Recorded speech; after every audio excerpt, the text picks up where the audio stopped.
Jadi ada orang bilang sama saya, Ustadz, aturan di Islam lebih ketat daripada di Kristen. Salah antum, salah antum. Justru di Kristen lebih banyak aturannya.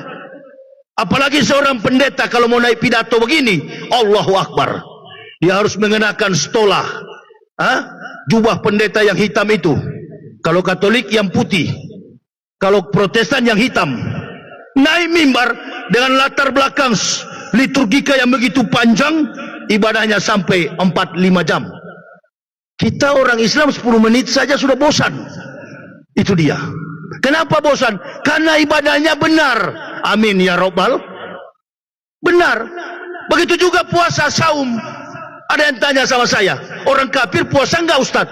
Orang Kristen juga puasa, Yahudi puasa, Protestan puasa, Katolik puasa. Bahkan orang Kristen dari latar belakang denominasi gereja Adventis, mereka setiap hari Sabat, setiap hari Sabtu puasa. Sepanjang umur dunia mereka puasa. Hari Sabtu mereka beribadah dan hari itu juga mereka berpuasa. Itulah sebabnya Nabi katakan, kembalilah hai orang kafir, qul ya ayyuhal kitabi ta'alau ila kalimatin, kembali kepada kalimat yang sama dengan kami. Kenapa? Karena Rasulullah tahu mereka bukan tidak mengerti Islam, mereka memang tidak tahu Islam. Ketika mereka tahu dasar kebenaran Islam, insya Allah mereka akan masuk Islam. Dan kalau sudah yakin kepada agama ini, pasti mereka akan memperjuangkan agama ini. Alhamdulillah. Ibu bapak perhatikan, dari awal saya diundang di masjid ini, Pak Haji, dari tahun 2011 ya. Saya pertama kali datang di masjid ini dari kawan saya yang sama-sama juga mantan kafir, Samsul Arifin Nababan. Beliau juga sering ceramah di masjid ini. Beliau yang memperkenalkan saya kepada Pak Haji Mujamil. Dan dari tahun 2011 sampai 2024 saya masih dalam keadaan hidup, belum mati. Kenapa belum mati? Doa orang-orang kafir supaya Yahya itu cepat mati. Dan itulah yang saya derita selama ini. Allahu Akbar. 14 rumah sakit di Indonesia sudah pernah memvonis saya ini jantung berat. Tiba-tiba hilang. Kemarin pulang dari Lampung, bawa oleh istri saya, karena saya sesak nafas, masuk angin. Dokter tidak mengenal masuk angin. Dokter tidak mengenal masuk angin. Ditekan di perut, dokter tekan, langsung terkentut. Memang 3 hari saya belum buang air. Dok, saya rasa kentut ini sudah lepas aja Ustadz. Wah, memang keluar betul. Itu dia. Dalam keadaan begitu, napasnya sudah nggak ada napas. Menangis istri saya. Bagaimana ini kalau meninggal?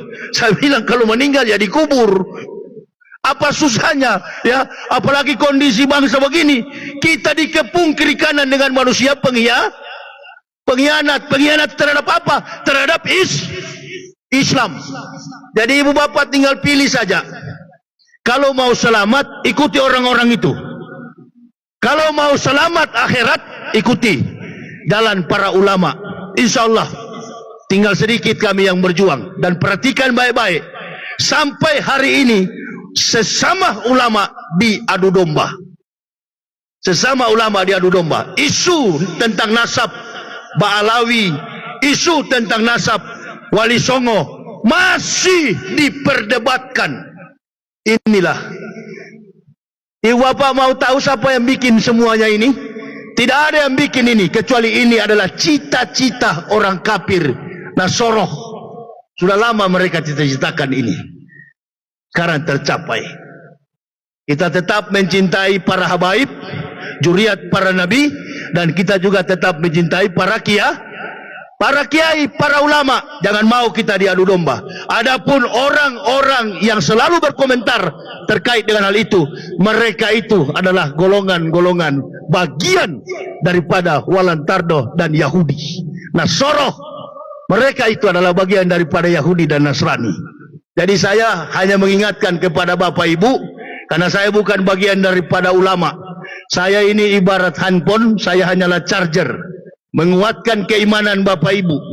Ketika handphone itu mulai suak, mulai baterainya lowbat, maka dia dibutuhkan charger.